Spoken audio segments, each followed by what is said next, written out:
আমার নফসের ভিতরে কোনো কুচিন্তা আমি পোষণ করব না, ধারণ করব না, লালন করব না। এখন আমি যদি আল্লাহকে ভয় করতে যাই তাহলে আমাকে সর্বদাই মনে রাখতে হবে যে আল্লাহ তাআলা আমাকে দেখছেন, আমার প্রতিটি কাজকর্ম আমি যা করছি, যা চিন্তা করছি, আল্লাহ তাআলা তা দেখছেন। আলিমুম বিজাতিস সুদূর, আল্লাহ তাআলা আমার অন্তরের সব খবর রাখেন। ইয়ালামু মা তাসনাউন, একটা কারখানায় যেমন, একটা কারখানা বা একটা দোকানে অথবা একটা ফ্যাক্টরিতে অথবা এই যে মাদ্রাসা, আপনাদের যে মাদ্রাসায় কি হচ্ছে না হচ্ছে, আপনাদের যেমন মাদ্রাসার যিনি প্রিন্সিপাল আছেন তিনি যেমন সব তার নখদর্পণে, একটা কারখানায় কি প্রোডাক্ট আছে না আছে এগুলো যেমন ওই মালিকের, কারখানার যিনি মালিক তার যেমন সব কিছু জানা, এবং একটা দোকানে কি ধরনের প্রোডাক্ট আছে, কতটুকু মাল আছে, কি ধরনের ব্যবসা হচ্ছে, এটা যেমন তার নখদর্পণে থাকে, তেমনি আল্লাহ তাআলার তৈরি এই কারখানাটা, এই বডিটা একটা কারখানা। অর্থাৎ এই বডির ভিতরে কি হচ্ছে, আমরা কি চিন্তা করছি, এই আল্লাহ তাআলা সব কিছুর খবর রাখেন।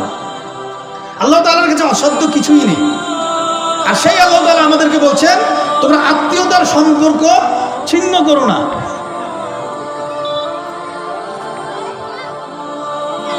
তোমরা আত্মীয়তার সম্পর্ক ছিন্ন করো না, কেননা এই আত্মীয়তার সম্পর্ক ছিন্নকারী কখনো জান্নাতে যাবে না। আমাদের সামনে আজকের মাহফিলের যিনি সভাপতিত্ব করবেন, আমাদের মাঝে উপস্থিত হয়েছেন জনাব আলহাজ আব্দুল গফুর মন্ডল, অবসরপ্রাপ্ত ওয়ারেন্ট অফিসার, বাংলাদেশ সেনাবাহিনী। আমি আজকের মাহফিলের সভাপতিকে তার সভাপতির আসন গ্রহণ করার জন্য সবিনয় অনুরোধ করছি, ইনশাআল্লাহ। তো প্রিয় দিনী ভাইয়েরা, যে কথা বলছিলাম যে আত্মীয়তার সম্পর্ক ছিন্ন করা যাবে না।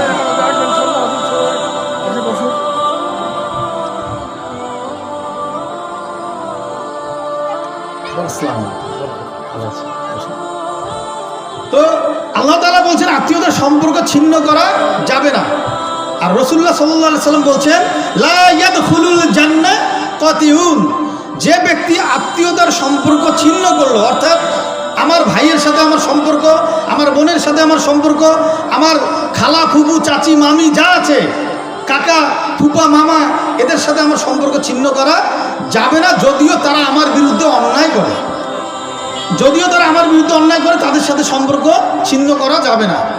রাসূল সাল্লাল্লাহু আলাইহি সাল্লাম বলছেন লা ইয়াদখুলুল জান্নাহ কাতিউন, আত্মীয়তার সম্পর্ক ছিন্নকারী জান্নাতে যাবে না। তাহলে আমাদের কি আত্মীয়তার সম্পর্ক ছিন্ন করা যাবে ভাই? কোনো অবস্থায় যাবে না। আমাদেরকে সর্ব অবস্থায় আত্মীয়তার সম্পর্ক বজায় রেখে চলতে হবে, যদি আমরা কাল কিয়ামতের দিন জান্নাত পেতে চাই। তাহলে আত্মীয়তার সম্পর্ক ছিন্ন করাও যাবে না, আমাদেরকে আত্মীয়তার সম্পর্ক বজায় রেখে চলতে হবে। বাজ্জা কিতাবের 1877 নম্বর হাদিসে রাসূলুল্লাহ সাল্লাল্লাহু আলাইহি সাল্লাম বলছেন, যদি কোনো আত্মীয় আমার সাথে মন্দ আচরণ করে আর আমি যদি তার সাথে কথা বলতে গেলে সে আমার সাথে খারাপ আচরণ করে, অর্থাৎ আমার বিরুদ্ধে আচরণ করে, আমি কথা বললেই সে আমার সাথে ঝগড়া করে, আমার সাথে সে খারাপ ব্যবহার করে, খারাপ আচরণ করে, মন্দ কথা বলে, এখন কি আমি তার সাথে সম্পর্ক ছিন্ন করব? ছিন্ন করা যাবে না। এখন আমি তো কথা বলতে গেলেই, সম্পর্ক রক্ষা করতে গেলেই তার সাথে আমাকে কথা বলতে হবে, কথা বলতে গেলেই সে আমার সাথে খারাপ ব্যবহার করে। এই ক্ষেত্রে রাসূলুল্লাহ সাল্লাল্লাহু আলাইহি সাল্লাম একটি পন্থা, একটি মাধ্যম, একটি উপায় শিখিয়ে দিচ্ছেন আমাদেরকে।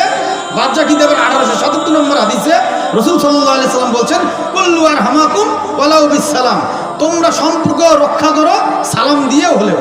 অর্থাৎ সর্বশেষ পন্থা সালাম দিয়ে হলেও আমার সম্পর্ক রক্ষা করতে হবে, কোনো অবস্থায় সম্পর্ক ছিন্ন করা যাবে না।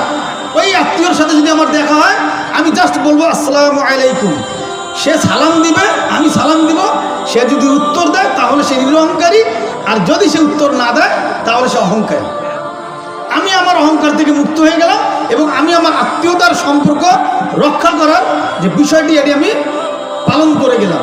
আল্লাহ তাআলা কাল কিয়ামতের দিন আমাকে আর এই আত্মীয়তার সম্পর্ক ছিন্ন করার দায়ে আমাকে পাকড়াও করবেন না।